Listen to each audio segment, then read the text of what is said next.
और ब्रेक के बाद न्यूज नाइट में आज की बड़ी खबर पर चर्चा, क्योंकि प्रधानमंत्री 3 देशों की यात्रा पर हैं। जापान के सफल दौरे के बाद इस वक्त प्रधानमंत्री पापुआ न्यू गिनी पहुंच चुके हैं और उसके बाद ऑस्ट्रेलिया का उनका दौरा होगा। किस प्रकार से ये बेहद खास होगा और क्या कुछ है खास, इसी से जुड़ा है आज का हमारा विशेष भी। हिंद प्रशांत क्षेत्र में सहयोग पर पीएम मोदी का जोर, यानी सहयोग बढ़ाने पर प्रधानमंत्री का जोर है। इस विषय पर बात करने के लिए दो बहुत ही खास मेहमान मेरे साथ मौजूद हैं। उनका परिचय आपसे कराते हैं। मेरे साथ दिलीप सिन्हा जी मौजूद हैं, पूर्व वरिष्ठ राजनयिक हैं। इसके अलावा प्रोफेसर अरविंद कुमार जी हैं, जो कि इंटरनेशनल स्टडीज सेंटर से ताल्लुक रखते हैं, जेएनयू से। आप दोनों का सर बहुत बहुत स्वागत है। एम्बेसडर सिन्हा, शुरुआत आपसे ही, क्योंकि प्रधानमंत्री अब इस वक्त पापुआ न्यू गिनी पहुंच चुके हैं जापान के दौरे के बाद में। प्रधानमंत्री इस छोटे समुद्रीय द्वीप देश पहुंचे हुए हैं, जिसके बारे में बहुत ज्यादा जानकारी मतलब एक आम भारतीय को नहीं है। क्यों महत्वपूर्ण है पापुआ न्यू गिनी जैसे देश का, द्वीपीय देश का दौरा प्रधानमंत्री के लिए, और किस तरीके से ये खास होने जा रहा है? दिलीप जी, क्या आप मुझे सुन पा रहे हैं? जब तक दिलीप जी तक मेरी आवाज पहुंचती है, मैं प्रोफेसर अरविंद कुमार जी का रुख करता हूं। अरविंद जी, आप तक मेरी आवाज आ रही है? जी हाँ, आ रही है। जी, यही सवाल कि किस तरीके से ये महत्वपूर्ण दौरा प्रधानमंत्री का पापुआ न्यू गिनी का, क्या इसकी खासियत? ये बहुत ऐतिहासिक है। प्रधानमंत्री जो है पिछले 75 साल में अभी तक कोई नहीं गए थे, और प्राइम मिनिस्टर मोदी पहले बार वहां गए हैं पापुआ न्यू गिनी में,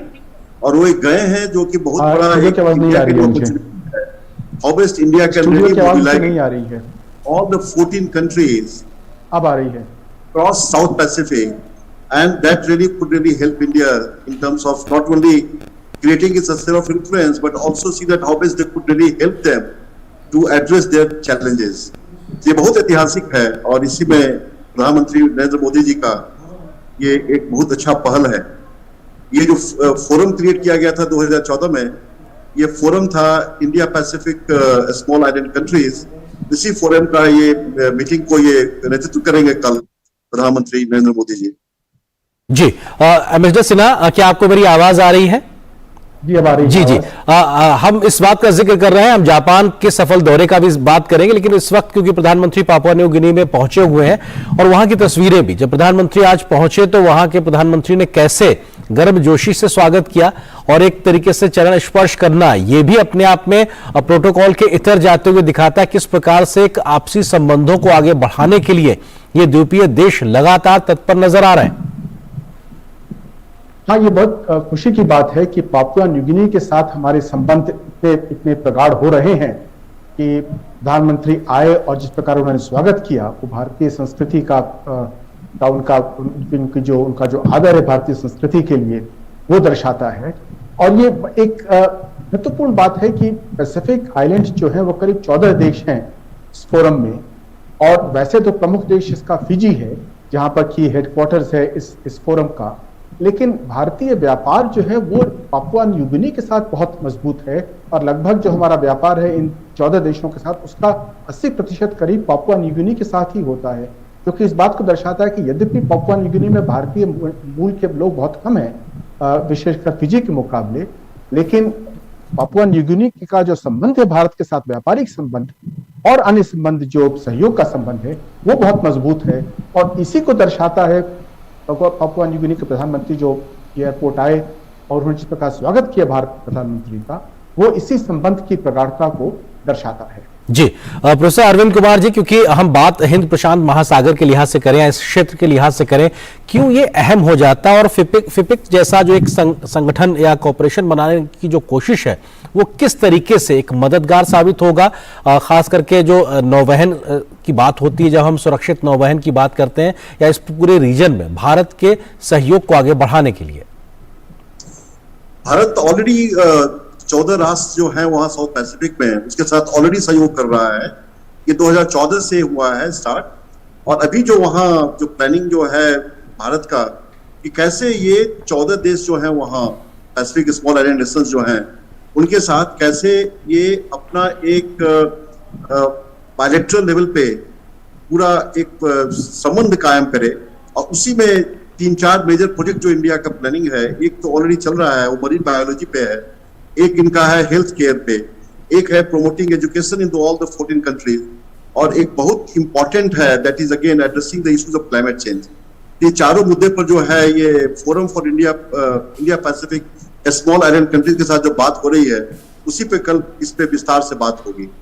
जी एम्बेसडर सिन्हा, क्योंकि भारत की अगर विदेश नीति को देखा जाए तो खास करके बीते 8-9 वर्षों में हमने देखा है कि एक इंडिपेंडेंट फॉरेन पॉलिसी साफ तौर पे दिखाई पड़ती है, जिसमें बड़े से बड़े मुल्क देश के साथ में भी हमारे सहयोग है, तो हम छोटे मुल्कों के साथ में भी उसी प्रकार से जुड़ाव महसूस करते हैं। आपको लगता है कि ये अप्रोच भी भारत को एक विश्व पटल पर एक नई प्रकार की एक पहचान दिलाती है, उसकी स्वीकार्यता बढ़ाती है और उसका जो एक अप्रोच है उसको लेके एक एक्सेप्टेबिलिटी भी बढ़ती दिखाई पड़ती है?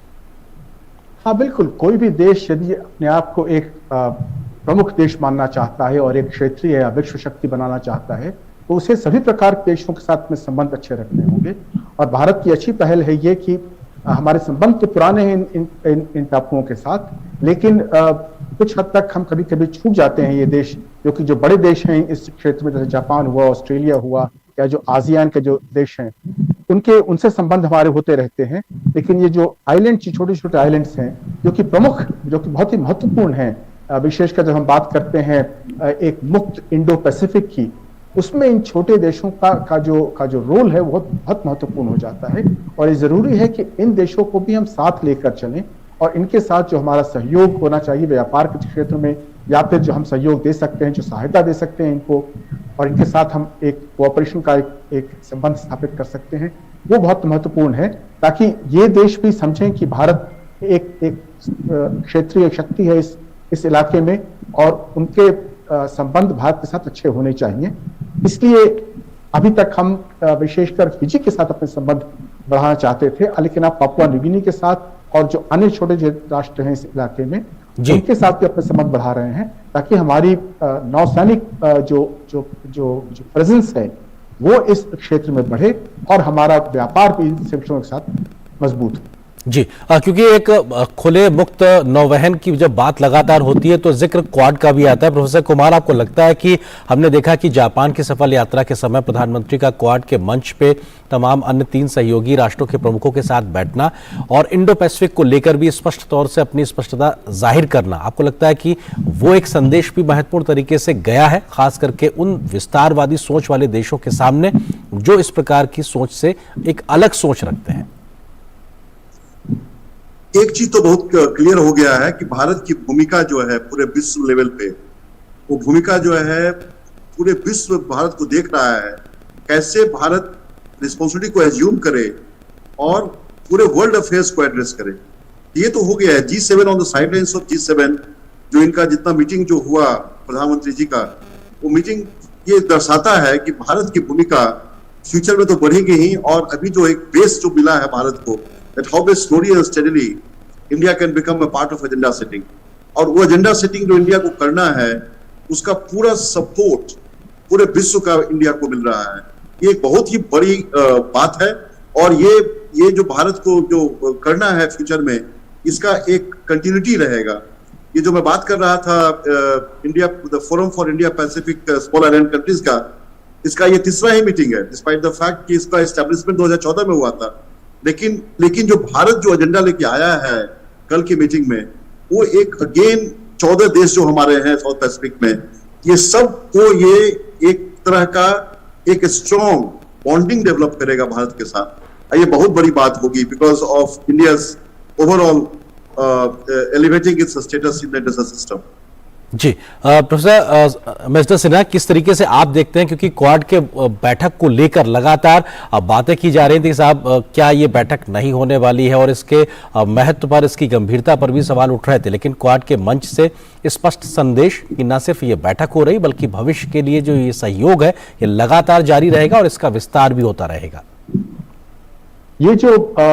2 बैठकें हुई जापान में, एक तो G7 की और दूसरी क्वाड की, वो अपने आप में बहुत महत्व रखती हैं, क्योंकि आज विश्व में 2 प्रमुख तनाव के क्षेत्र हैं, एक यूरोप में यूक्रेन और दूसरा पूर्वी एशिया में ताइवान और साउथ चाइना सी का। और जापान में दोनों मीटिंग होना, क्वाड की और G7 की, और जिस प्रकार उन्होंने ध्यान दिया है इस क्षेत्र में, और उनके दोनों के जो डिक्लेरेशन आए हैं उसमें स्पष्ट रूप से कहा गया है कि G7 और क्वाड दोनों ही चाहते हैं कि एक मुक्त इंडो पैसिफिक हो और अंतर्राष्ट्रीय व्यवस्था भी किसी एक देश के वर्चस्व के कारण नहीं हो, और जो देश अन्य देशों की क्षेत्रीय अखंडता को मान्यता नहीं देते हैं उसको रिस्पेक्ट नहीं करते हैं, उसका विरोध करेंगे। ये दोनों मीटिंग भारत के लिए बहुत महत्वपूर्ण है, क्योंकि भारत के लिए इंडो पैसिफिक क्षेत्र जो है वो बहुत महत्वपूर्ण है। और उसके बाद प्रधानमंत्री का पापुआ न्यू गिनी जाना और ऑस्ट्रेलिया जाना, वो इन चारों स्तंभों को एक प्रकार से अंकित कर देता है। भारत इस प्रकार महत्व देता है इस क्षेत्र को। जी, प्रोफेसर अरविंद कुमार जी, एक छोटा सा जवाब आपसे चाहूंगा। आपको लगता है कि G20 की अध्यक्षता के तौर पे, अध्यक्ष के तौर पर प्रधानमंत्री मोदी का G7 के मंच पे जाना और साफ तौर से ये कहना कि साहब हम दोनों जो ग्रुप है इनको तारतम्यता बनाकर विश्व की भलाई के लिए काम करना होगा, खास करके ग्लोबल साउथ को लेकर, ये भी एक स्पष्ट संदेश कम से कम प्रधानमंत्री ने जापान यात्रा में दिया है? ये बहुत बड़ा संदेश प्रधानमंत्री मोदी के नेतृत्व में हुआ है। ये जापान की जो मीटिंग जो हुई है, ये बहुत ये दर्शाता है कि भारत जो है एक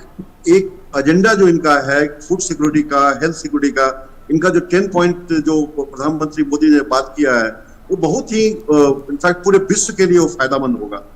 और मोर इम्पोर्टेंटली जो दो कंट्री जो हैं, चाइना और रशिया, जो अभी के कॉन्टेक्स्ट में G7 के अगेंस्ट में देखे जाते हैं, उसको भी भारत जो है कैसे एड्रेस किए। और G7 के मीटिंग में जो डिस्कशन जो भी हुआ उस थ्रेट के मामले में भारत का जो है डायलॉग एंड डिप्लोमेसी के through how the things can get resolve, ये भारत का बहुत बड़ा एक योगदान माना जाएगा। और ऑब्वियसली G20 का जो नेतृत्व भारत कर रहा है, इसमें भारत की जो भूमिका है जी, और G7 की जो भूमिका है, G7 is a part of G20, इसमें बहुत बड़ा एक भारत का योगदान हुआ है। जी, एम्बेसडर सिन्हा, एक छोटा सा जवाब। आपसे लगता है कि जो यूक्रेन के राष्ट्रपति, उनके साथ भी मुलाकात प्रधानमंत्री की और स्पष्ट संदेश शांति का, ये भी दुनिया के सामने स्पष्टता से गया है? बिल्कुल, भारत ने जो जो जो जो रुख अपनाया है वो है कि भारत चाहता है कि युद्ध समाप्त हो, और भारत यूक्रेन को सभी प्रकार की मानवीय सहायता देने को तैयार है, और वो सहायता पहुंचा भी रहा है यूक्रेन को, ताकि भारत एक शांति के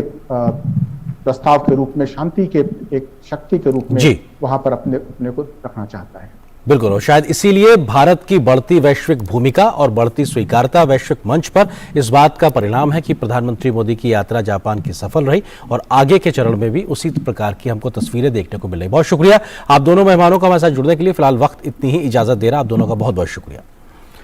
यहाँ पर एक छोटे से ब्रेक के लिए रुकते हैं, बहुत जल्द हाजिर होते हैं, कुछ और महत्वपूर्ण खबरों से आपको रूबरू कराएंगे। आपकी जिंदगी में कौन जीतता है, दिल